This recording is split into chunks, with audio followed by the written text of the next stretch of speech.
പുതുപുത്തൻ ആശയങ്ങളുടെയും വിനോദത്തിന്റെയും സംഗമവേദിയായ Kochi Jain university summit of ഫ്യൂച്ചറിന്റെ 2ാം പതിപ്പ് ജനുവരിയിൽ കാക്കനാട്ടെ ജെയിൻ യൂണിവേഴ്സിറ്റി ക്യാമ്പസിൽ ജനുവരി 29 മുതൽ ഫെബ്രുവരി 1 വരെയാണ് ഉച്ചകോടി. കൊച്ചിയിൽ നടന്ന ചടങ്ങിൽ 2ാം പതിപ്പിന്റെ ലോഗോ പുറത്തിറക്കി.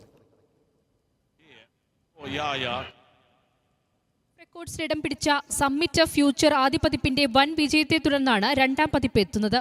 ഉച്ചകോടിയുടെ logo Hibi Eden MP, Jain university new initiatives director doctor Tom M Joseph, future Kerala mission chairman Venu Rajamani, Jain university pro vice chancellor professor doctor J Latha, info park CEO Sushant Kurunthil എന്നിവർ പ്രകാശനം ചെയ്തു.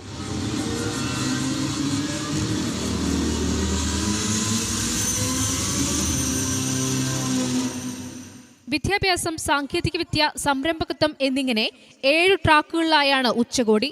2 ലക്ഷത്തിലധികം പേർ പങ്കെടുക്കുന്ന സമ്മിറ്റിൽ വിദഗ്ധരും കലാകാരന്മാരും നയിക്കുന്ന വിവിധ സെഷനുകൾ.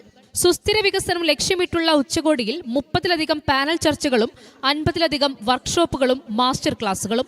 കേരളത്തിലെ ഏറ്റവും വലിയ ഓട്ടോ എക്സ്പോയും സ്പോർട്സ് ഗെയിം ഫെയർസും സമ്മിറ്റിലുണ്ടാകും. നമ്മുടെ സമ്മിറ്റ് ഓഫ് ഫ്യൂച്ചർ യുണൈറ്റഡ് നേഷൻസിൻ്റെ സസ്റ്റൈനബിൾ ഡെവലപ്മെൻറ്റ് ഗോൾസിനെ ബേസ് ചെയ്ത് ക്രിയേറ്റ് ചെയ്ത ഫെസ്റ്റിവലാണ്.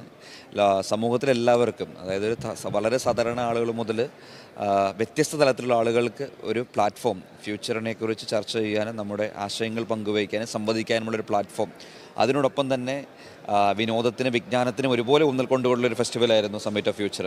പൊതുജനങ്ങളിൽ നിന്ന് ഭാവി കേരളത്തെക്കുറിച്ചുള്ള അഭിപ്രായങ്ങളും ആശയങ്ങളും ശേഖരിക്കും. സ്കൂൾ, കോളേജ് വിദ്യാർത്ഥികൾക്കായി idea fest, speak for future എന്നീ പ്രോഗ്രാമുകളും ഒരുക്കിയിട്ടുണ്ട്. മനോരമ ന്യൂസ്, കൊച്ചി.